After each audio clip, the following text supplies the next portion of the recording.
You came home from school and nobody was there. Not because something was wrong, because that was just Tuesday. You put your key in the door, dropped your bag, made your own snack, and figured out the rest yourself. No instructions, no supervision, no one asking how your day went, and you didn't think it was unusual, because every kid on your block had the same key around their neck. That was your childhood, not neglected, not abandoned, just unsupervised in a way that no generation before or after you quite understood. Your parents were working, or they were dealing with their own things, or they simply believed that kids figured themselves out and that hovering was something weak people did. So you figured yourself out. You made the decisions. You handled the small emergencies. You learned what worked and what didn't through direct contact with consequences, not through a conversation with an adult who sat you down and walked you through it. My name is Frank, and today we're talking about the generation that raised itself, what that independence built in you, what it quietly cost you, and why the psychological fingerprint of that latchkey childhood is still running your life right now, whether you realize it or not. Let's start with what that empty house actually taught you, because it wasn't nothing. It was a full curriculum, just nobody handed you a syllabus.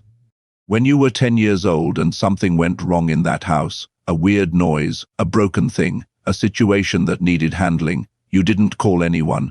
You handled it, not because you were brave, because there was no other option. And what that repetition built quietly over thousands of afternoons was a problem-solving reflex that most people never develop because most people always had someone else to call.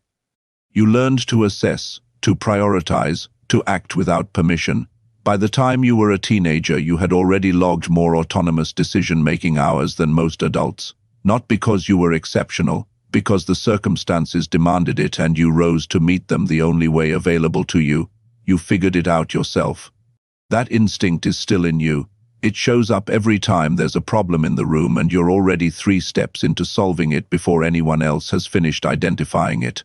It shows up in how you work, how you parent, how you handle a crisis. You don't freeze, you move, and that is directly traceable to those afternoons alone, when freezing wasn't an option because nobody was coming.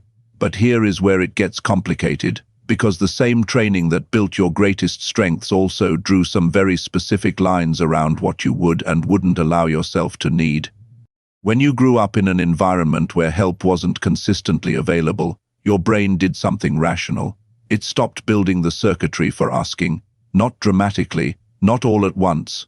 Gradually, over years of figuring things out alone, the pathway between I need something and I will ask someone for it got thinner and thinner, until for a lot of Gen X men it nearly disappeared. And now you're in your 50s and someone who loves you asks if you need help and something in you physically resists. Not because you're proud in a fragile way, because needing help genuinely feels like a system error, like a function your operating system doesn't recognize. You know intellectually that asking for help is normal.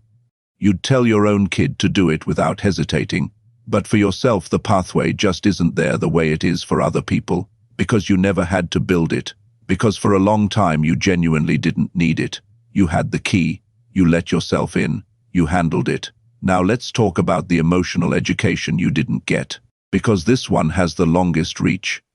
The adults in your life when you were growing up were not emotionally expressive people as a rule, not because they didn't feel things, but because their generation operated under a specific understanding that feelings were private and that managing them was an inside job. You didn't broadcast what was hard. You absorbed it, processed it quietly if you processed it at all, and kept moving.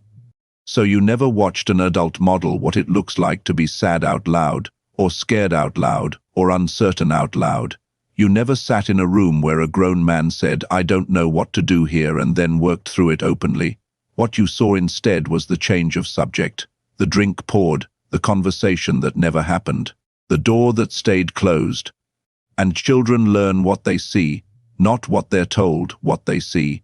So you learned that emotional experience was something you managed privately, that showing it was a form of weakness, that the right move when something was hard was to get quiet, get through it, and not burden anyone with the details. That lesson is still running. You can hear it in how you answer when someone asks how you're doing. Fine. You can hear it in how you describe genuinely difficult periods in your life. You use a flat tone, efficient sentences, no drama, because drama was never in the script, and somewhere along the way efficient became the only register. You had access to. There's a term in developmental psychology called dismissive avoidant attachment.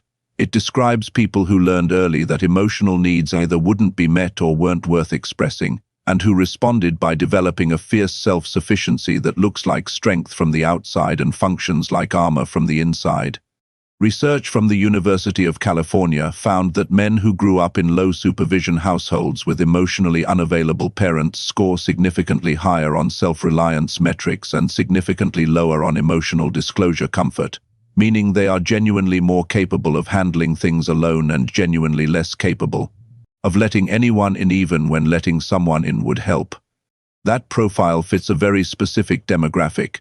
And if you were born between 1965 and 1972 and you came home to an empty house more afternoons than not, that profile fits you with a precision that probably feels uncomfortable to read, not because something went wrong with you, because something went exactly as your environment designed it. Let's talk about your friendships, because this is where the Latchkey psychology shows up in a way most Gen X men haven't named but immediately recognize. When you were young, friendship was automatic. It was proximity, the kid next door, the guys on your team, the people you worked with at your first job. You didn't build those friendships consciously. They just happened because you were in the same place at the same time and there was nothing else to do. But at some point the automatic part stopped, the neighborhood scattered, the team ended, the job changed, and maintaining friendship stopped being something that just happened and started being something that required intention, scheduling, reaching out first. Showing up not because obligation demanded it, but because you chose to. And that is a skill that your childhood never required you to develop. The Latchkey kid learned to be self-sufficient. He learned to fill his own time. He learned to be comfortable alone in a way that most people aren't. And that comfort with solitude, which served him beautifully for decades, became in middle age a quiet barrier between him and the connections he actually needed. A lot of older Gen X men have a friendship roster that looks fine on paper and feels thin in practice. You have people you know, people you'd help if they needed it, people who'd show up if something went wrong, but the kind of friendship where you call on a Wednesday night just to talk, just because you want to, just because you miss the person, that's rarer than it should be. And it traces directly back to the boy who learned to need less and kept that learning long past the point where it served him. Here is something that took most Gen X men a long time to name, and some of you are going to feel it the moment you read it.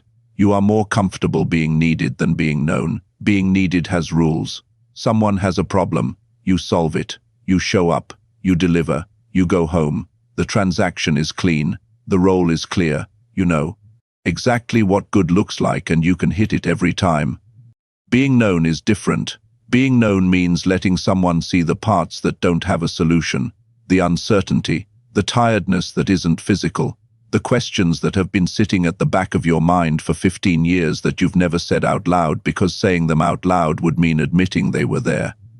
The Latchkey kid got very good at being needed. He figured out early that being useful was the most reliable form of connection available to him. If you solved the problem, you got to stay. If you were capable enough, you were worth having around. So capability became the currency of connection, and it still is.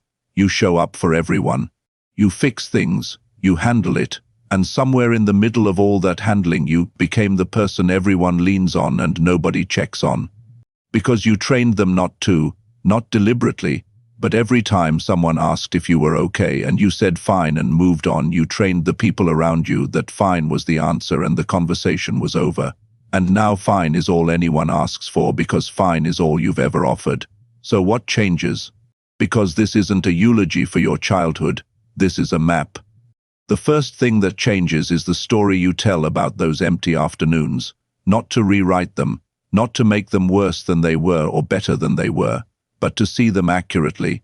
They built something real in you. The self-reliance is real. The problem-solving instinct is real.